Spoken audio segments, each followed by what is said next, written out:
Amada Iglesia, muy buenas tardes, bienvenidos. Estamos en nuestra clase de los miércoles. Este es nuestro salón de clase virtual, el cual desde la existencia de IXAM hemos tenido constante. Aún en medio de la pandemia pudimos sobreponernos y aprovechar los recursos que Dios nos presenta para seguir adelante. Propósito, crecer en el conocimiento de Dios. El conocer a Dios, sobre todo, implica el conocer el corazón de Dios, la voluntad de Dios. Al ejecutar con su poder toda la creación, ¿qué era lo que Él quería? ¿Qué esperaba de la humanidad? ¿Qué esperaba de esta creación? Bueno, la Biblia lo dice. Y el propósito del estudio bíblico que adelanta la iglesia cristiana desde que existe es justamente ese, indagar allá, en lo profundo, en el corazón de Dios, cuál es su voluntad, pero para ponerla por obra, para hacerla. Ese es el gran propósito, porque ¿de qué habremos de aprovechar si conocemos lo que Él quiere, lo que Él espera de nosotros si no lo hacemos? Es un asunto de obediencia. De eso estuvimos hablando el domingo. Pues bien, hoy, como pueden ver la antesala, estamos concluyendo el ministerio de los ángeles en la vida de los creyentes. Puedo decirles personalmente que me gocé este tema, me gocé el preparar este tema, el aprender muchas cositas nuevas o recordar quizá otras. Entonces, quiero hacer un corto resumen antes de empezar en materia, eh, porque la idea es, al momento de concluir, abrir el espacio para un nuevo tema que va a ser bien interesante. Yo sé que a ustedes les va a gustar mucho, pero sobre todo vamos a poder caminar sobre la verdad bíblica y poniendo nuestras vidas en sintonía con lo que la palabra nos enseña. Déjenme pues orar, dar gracias a Dios por ustedes. Me gozo con la presencia de ustedes en este lugar y, y que el Espíritu Santo, que es quien dentro de nosotros nos da revelación de lo que Él ya inspiró a los que la escribieron, haya esa luz que necesitamos. Amado Rey de Gloria, gracias Padre de bondad por este día de hoy. Gracias porque no es un miércoles más, sino un miércoles especial. Es un día en donde te deleitas, Padre Santo, al vernos congregados en tu nombre y haciendo esto que es para lo que nos has llamado. Escudriñad las escrituras. Señor bueno, hoy te presento la iglesia, la vida de la iglesia, el corazón de la iglesia. En algunos más que en otros puede haber un anhelo, una pasión por la palabra, pero en todos la necesidad de conocerte. Por eso hoy, al culminar el tema de los ángeles y comenzar el nuevo tema, que nuestras vidas sean inquietadas e impactadas para cada día querer conocer más este tema tan trascendental y que tiene que ver con nuestra cotidianidad. Son temas espirituales, pero aplicados directamente a nuestra vida diaria. No son temas de aplicación los días domingo. Esto hace parte de nuestro día a día. Gracias, bendito Señor y Dios. Amén. Aleluya. Gracias, Dios. Pues bien, mis hermanos, de Los Ángeles, ustedes tienen allí en sus pantallas, entran al canal IXAM y pueden ver perfectamente el desarrollo de todo el tema. Estuvimos moviéndonos en esta esfera de Los Ángeles, bien interesante. Y bueno, surgirían dudas, inquietudes, pero finalmente pudimos entender mucho, mucho acerca de los ángeles. Hablamos de la existencia de los ángeles, el origen de los ángeles, la naturaleza de los ángeles, la organización de los ángeles, la morada de los ángeles. Nos detuvimos durante casi un mes a estudiar el ministerio, el por qué y para qué fueron creados, para ministrar a Dios, para servir a la iglesia. Y finalmente, la semana anterior pudimos viendo el destino de los ángeles santos de Dios y de los ángeles caídos. Pues bien, yo puedo concluir y saqué estos puntos que me vinieron a la memoria eh, específicamente mientras preparaba esta clase. Pero son muchas más las conclusiones. Es más, cada uno de ustedes podría sacar su propia lista de conclusiones. A mí me interesan estas y quiero hoy traerlas y cerrar de esta manera este tema tan interesante. Conclusiones generales. Los ángeles son seres creados por Dios, no son seres eternos como Dios. Segundo, poseen una naturaleza espiritual y siempre serán así. El hecho que a veces venían con forma humana, materializados, no quiere decir que dejaran de ser espirituales. Siempre han sido seres espirituales. Está bien importante para derrumbar paradigmas. A los ángeles no se les adora, no tienen los atributos de Dios, no son omniscientes, omnipresentes, todopoderosos, no, son siervos de Dios. Y eso no les molesta, a ellos les gusta eso. La cuestión es que el hombre, en su carácter idólatra, ha querido hacer de la naturaleza, de animales, de cosas, dioses. Y los ángeles encajaban perfectamente en ese ideario de un elemento para adorar. Y entonces hoy se le rinde culto y se adora a San Miguel Arcángel y a San Gabriel Arcángel y a los santos. Y no hay tal. Eso es idolatría. Cuarto punto, los ángeles sirven a Dios. Están hechos para eso. Allí en el cielo adoran. Y aquí, en la tierra, ministran, sirven a los miembros de la iglesia.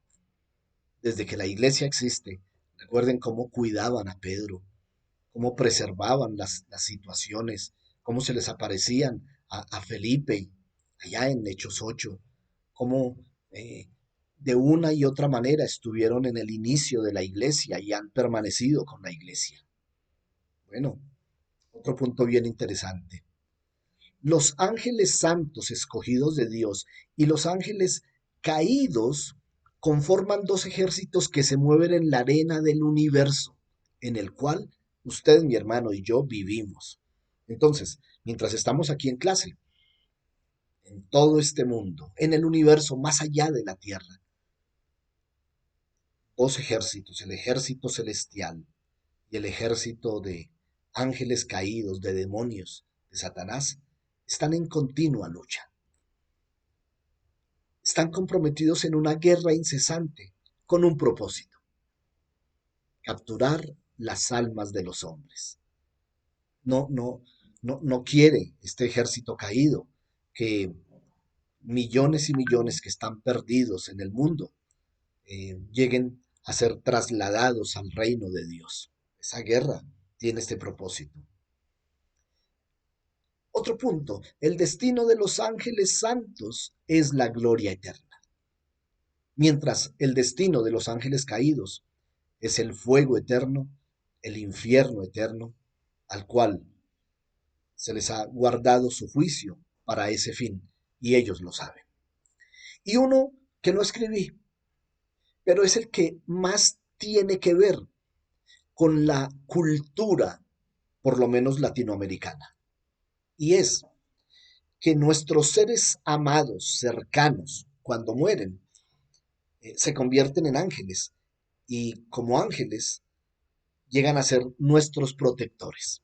Y entonces, muchas personas cuando muere el abuelo, la mamá, continuamente invocan a esos familiares asumiendo que ya están en la esfera angelical para que les otorguen favores, para que los protejan, para que los cuiden, para que les provean.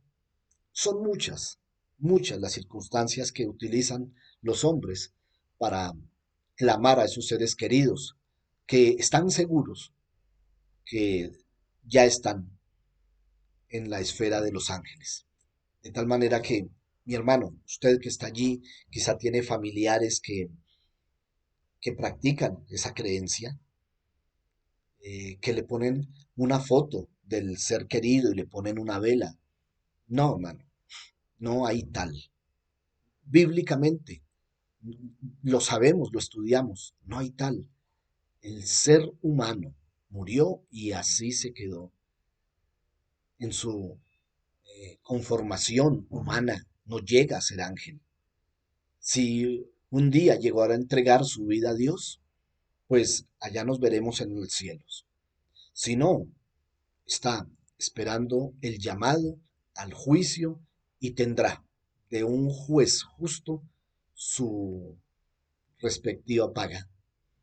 Pero ya sabemos, nuestros seres queridos, amados, no no tienen la capacidad de servirnos ni de protegernos.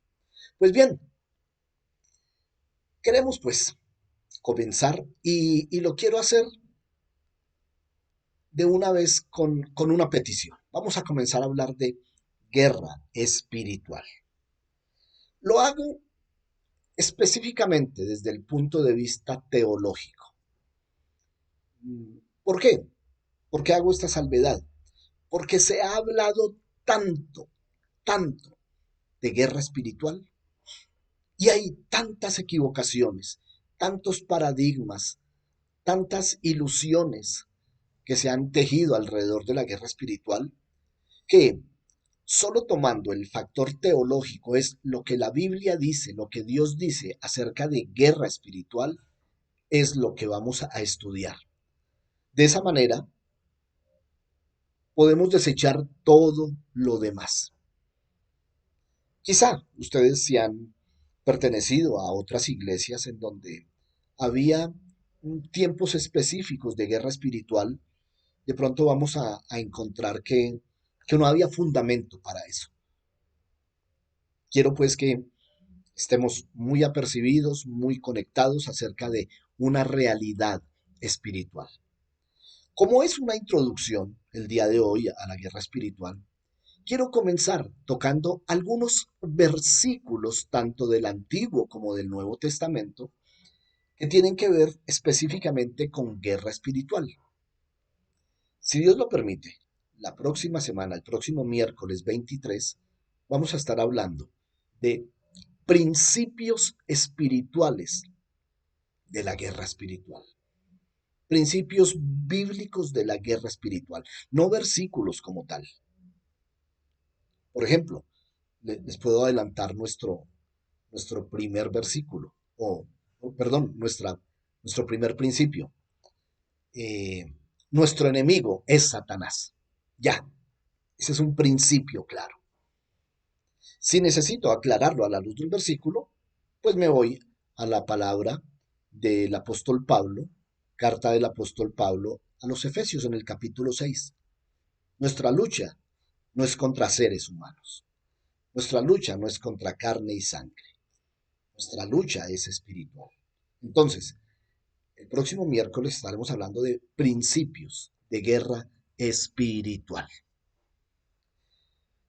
Como fui militar y, y sé lo que es un ejército y sé lo que es una confrontación bélica, una guerra, por lo menos fui capacitado para eso, recibí armas para la batalla, recibí formación teórica acerca de esa guerra, en donde se me explicaba quién era el enemigo, cuáles eran las estrategias del enemigo, cuáles eran las armas del enemigo, cuál era el campo de acción del enemigo. De esa manera estaba preparado para ir a la batalla y no me iba a coger cortico o ignorante alguna situación.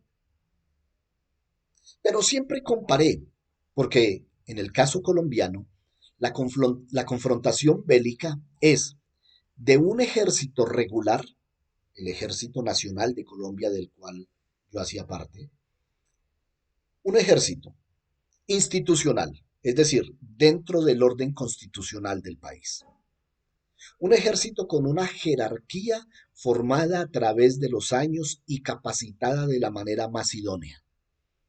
Un ejército con una dotación militar muy buena, armas de dotación que están acorde con las normas de derechos internacionales. Eh, los que hacíamos parte de ese ejército teníamos que ser mayores de edad, físicamente teníamos que estar en una condición óptima, psicológicamente teníamos que estar absolutamente sanos. Es decir, todo lo que se tejía en torno a ese ejército obedecía a un orden estricto. Mientras el ejército del otro lado era un ejército irregular, eran guerrilleros. Primero, constitucionalmente no tenían autoridad para ejercer como un ejército. Era un ejército clandestino. Mientras el propósito del ejército legalmente constituido, el ejército nacional, era traer orden, proteger la sociedad, el propósito del ejército irregular era traer caos, desorden, y para eso, como no tenían una partida del presupuesto nacional, pues tenían que sobrevivir secuestrando, extorsionando, comerciando con droga y ilícitos, explotación minera ilegal y todo eso.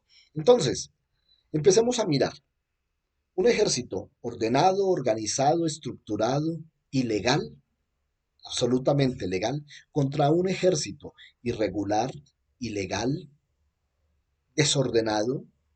Sus miembros, ¿quiénes eran?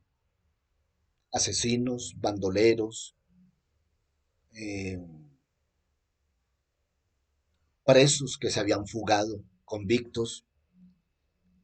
Aparte de eso, muchos habían sido reclutados a la fuerza, secuestrados desde que eran niños.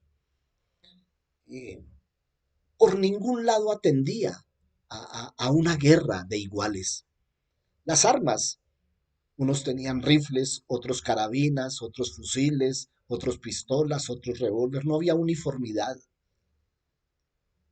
Es decir, por donde uno le busque, uno no le encontraba. Mientras que el Ejército Nacional estaba conformado en mi tiempo por 160.000 hombres divididos en 11 brigadas. Hoy la conformación es muy diferente, eso fue hace 43 años. El ejército irregular al que combatíamos era un ejército de 9.000 o 10.000 hombres porque ni siquiera se sabía el número. Era un ejército ubicado poblacionalmente en lugares muy apartados. Dándoles todas estas ideas de lo que viví yo en el ejército contra esa guerrilla, ¿qué idea les puede surgir a ustedes? Que sin lugar a dudas era una guerra desigual. Era una guerra contra un enemigo muy chico. Y uno dice, ¿y por qué entonces el ejército no venció fácilmente a esa guerrilla? Y entonces surgen las estrategias de ese ejército. ¿Por qué? Porque no se atiene a reglas de derechos humanos, porque ataca a través de emboscadas, porque minan con bombas quiebrapatas los lugares por donde caminan soldados y campesinos, y eso internacionalmente está prohibido. Es decir, sus formas, sus estrategias están salidas de cualquier orden y de cualquier lógica. Finalmente, eh, se pretendieron vender siempre la idea que eran ejércitos con una ideología comunista. Ya hoy nos hemos dado cuenta que no había nada de ideologías detrás de esto, sino un afán o de llegar al poder por las armas o de llenarse de dinero, como en realidad lo lograron. Cierro ese capítulo y abro el nuestro. Así es la guerra que sostenemos. El ejército de Jehová, el ejército de Dios, conformado por millares y millares de ángeles. ¿Recuerdan la proporción? Por cada dos ángeles escogidos, santos de Dios, hay un ángel caído, un demonio. Y entonces, en números, pues ya los doblamos. Aparte de eso, la iglesia, y es un principio de Éxodo capítulo 1, unida a los ángeles, lo que hace es fortalecer ese ejército y darle más herramientas, más elementos para la victoria. Pero aparte de eso, sabemos por la Biblia que ese ejército ya está derrotado. Sabemos en dónde van a terminar los soldados de ese ejército. Sabemos dónde va a terminar el comandante de ese ejército, porque hacen parte del tema anterior de los ángeles caídos. Entonces, cuando uno pelea una guerra de estas, en donde uno ya sabe que está más capacitado, que tiene mejor instrucción, mejor dotación, mejor capacidad, pues debe salir a la guerra confiado. Pero eso sí, muy apercibido, muy apercibido. Quiero pues establecer entonces otro principio. El principio inicial que dijimos es, Satanás es nuestro enemigo. Y cuando digo nuestro, me refiero a este entorno de iglesia. Satanás es nuestro enemigo. Así de sencillo. La palabra nos dice, allá, primera de Pedro capítulo 5, vuestro adversario el diablo anda como un león rugiente buscando a quien devorar. Nuestro adversario, nuestro enemigo. Los demás están sujetos a la voluntad de Satanás. Le sirven a él, están esclavizados a él. Esa es nuestra realidad espiritual. Pues bien,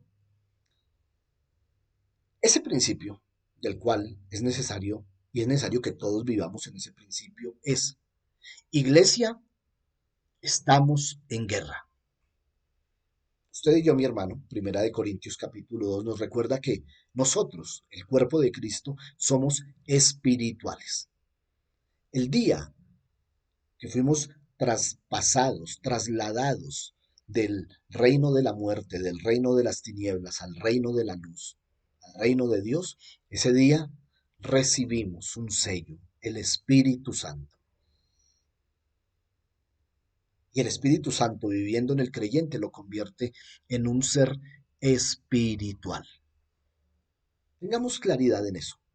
Usted y yo, mi hermano. Sí, estamos vestidos de esta carne. Nos movemos todavía por los sentidos, por lo que vemos, por lo que oímos. Todavía caminamos con nuestras piernas, trabajamos con nuestras manos. Este cuerpo de carne que nos rodea está rodeando a un ser espiritual. Y entonces estamos en guerra espiritual. La imagen que tenemos aquí, ¿qué le sugiere? Hay una batalla tremenda. Pero el hombre está preparado. ¿Qué tiene? Armas de defensa. Tiene un casco protector, una cota de malla, un, un escudo, una coraza y vemos su mano derecha, pero sin duda en su mano izquierda lleva una espada. Ah, claro, tiene con qué defenderse y con qué atacar. Aquí está la mía. Yo sé que estoy en guerra. Esta es mi espada. Sí, también me defiendo. ¿Con cuáles armas? Las de Efesios capítulo 6. Tendremos que hablar de eso. Tendremos que dedicarle, sin lugar a dudas, un día a Efesios capítulo 6. Ya en Ixam le dedicamos el 2020, un año a hablar de Efesios 6, 10 al 16. O sea que algo se nos debió haber quedado. Este hombre que está allí está siendo atacado. ¿Con qué lo están atacando? Con dardos de fuego. Ah, hace parte de Efesios 6.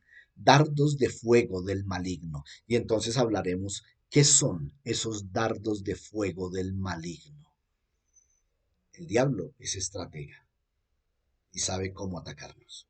Así es que vamos entonces a ver algunos versículos que nos abren el camino y nos dicen, sí, de verdad, estamos en guerra. Avancemos. ¿Qué dice la Biblia sobre la guerra espiritual?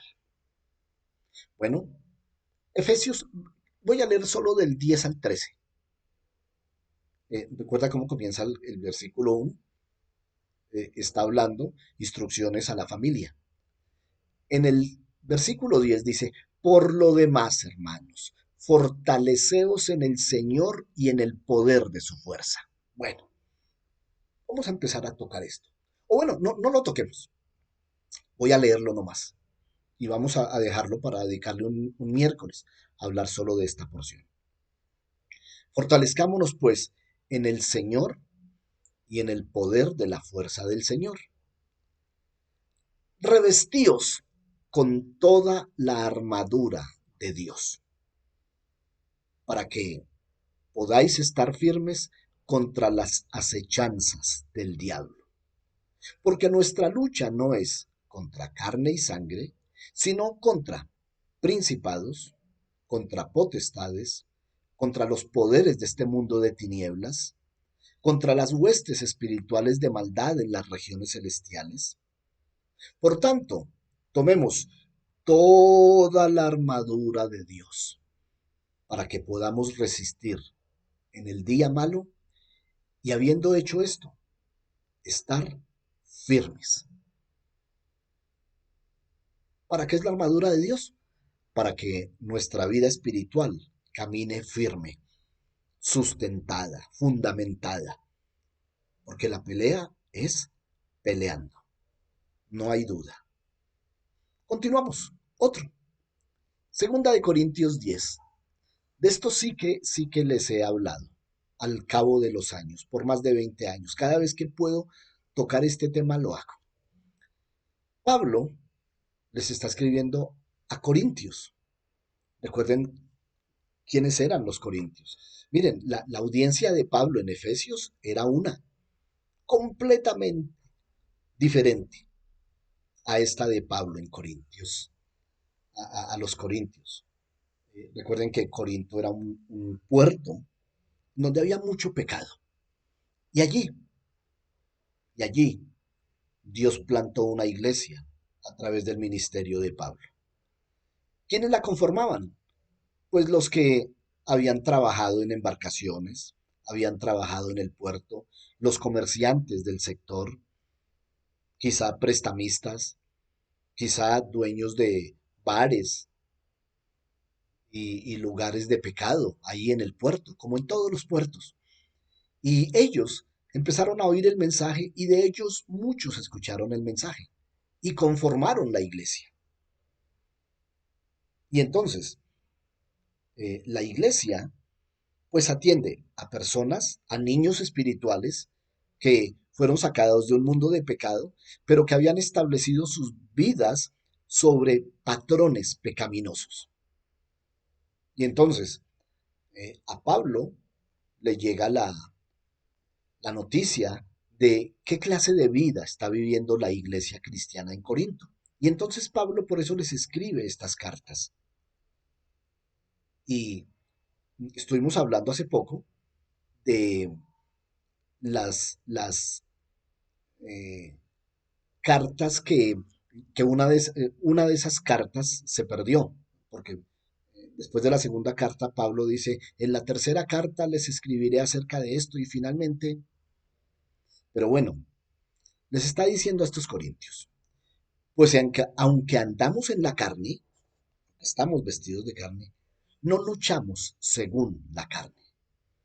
Qué bueno que a los corintios les explique y les diga, venga, somos espirituales, porque a estos corintios que en la primera carta, en el capítulo 2 les está diciendo, vengan, ustedes son espirituales, pero viven en la carne. Y aunque estamos en la carne, no luchamos en la carne, porque las armas de nuestra milicia, de nuestra contienda, de nuestra guerra espiritual, no puede ser carnal.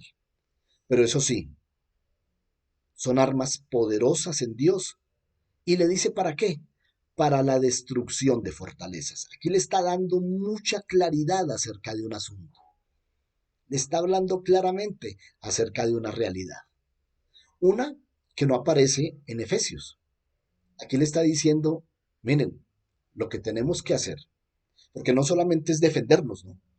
Sino que tenemos que avanzar y destruir fortalezas.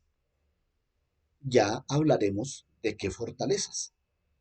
Y entonces aquí Pablo le está confirmando a esta iglesia que definitivamente la lucha es brava, la lucha es tremenda. Me voy a adelantar, no quiero tocar había unos salmos, una de Crónicas y esta de Zacarías se me pasó, son del Antiguo Testamento. Esta de Zacarías la conocemos porque el profeta le está diciendo al pueblo, no es con espada, no es con ejército que ganaremos la batalla, sino con su Santo Espíritu. Y entonces ya sabemos que como es una lucha espiritual, no será con ejército regular, no será con espada metálica, sino con el poder del Espíritu Santo. En Romanos capítulo 7, Pablo le habla a los cristianos en Roma de una realidad hablando en primera persona. Y dice que dentro de la mente de él hay una guerra, se libra una guerra. Y ese es otro principio que veremos Dios mediante la otra semana. ¿Recuerdan cuál es?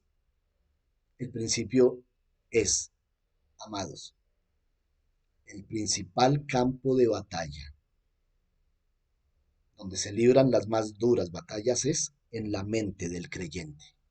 Y Pablo decía, tengo una lucha en mi mente. Mi cerebro es el que ordena a mis miembros, pero el cerebro también atiende a la voz del espíritu. Y entonces estoy en esa lucha interna. De eso se trataba. Una lucha como la que usted, mi hermano, mi hermana, usted vive. Sí, es que yo quisiera hacer esto, pero no puedo. Yo quisiera por fin romper con esto, pero no puedo. Es eso, de eso hablaremos, de esto hablaremos, tendremos que hablar. Aquí Pablo, en la otra porción de segunda de Timoteo capítulo 2, le está hablando a su discípulo, Timoteo, le está recordando, ojo, debes saber que eres un soldado de Jesús. Como soldado, estás llamado a luchar y muchas veces a vencer, pero también otras veces vas a ser derrotado. Vas a sufrir penalidades como yo, Pablo, las he sufrido. Y entonces, tome nota, mi hermano. Al mismo Timoteo en la primera carta le dice, pelea la buena batalla de la fe. ¿Qué es esto? Es la que peleamos continuamente. Es la batalla de nuestro cristianismo. Y dice, ¿quiere tener una buena defensa? Eche mano de la vida eterna. Es decir, sí, tengo un argumento muy fuerte para pelear. Es que tengo la vida eterna. Esa es maravillosa. Esta otra de Hechos, capítulo 12, versículo 5, maravillosa porque ya la hemos estudiado desde el punto de vista de la liberación de los ángeles. Pero ¿qué pasaba? Dice que cuando Pedro haya sido encarcelado por Herodes para matarlo, la iglesia estaba haciendo oración ferviente por él. Tradúzcamelo. ¿Qué estaba haciendo la guerra? Estaba batallando por la vida de Pedro. Estaba haciendo guerra espiritual. ¿Y qué pasó? Dios trajo la respuesta, envió un ángel, lo liberó milagrosamente, abrió la cárcel, las puertas, las rejas, le soltó las cadenas y allá llegó a donde estaban orando. Bueno, ¿cuántas citas más? Muchas citas más. Con estas quiero sencillamente confirmarles, amados, estamos en guerra. De verdad, estamos en guerra. Ahora entonces vamos a aprender cómo hacer la guerra de una manera eficaz, todo a la manera de Jesucristo. Somos también el ejército de Dios y Él es Señor Dios, Jehová de los ejércitos. Bueno, por hoy dejemos aquí. Prepárese, ya sabe, Si tiene amigos, familiares, personas que quieran saber. Mire, los miércoles en la iglesia estamos aprendiendo acerca de guerra espiritual. Están abiertas las puertas. Así es que, mis amados, gracias por su presencia en el canal, gracias por estar aquí. Y una cosa, em, este domingo 23 tendremos nuestra reunión presencial, 8 de la mañana. Dios ha estado hablando cosas maravillosas. Por favor, no se la pierdan. Así es que, por allí, en nuestro lugar de reunión, nos vemos este domingo 23, 8 de la mañana. Un abrazo y bendiciones para todos, mis amados hermanos.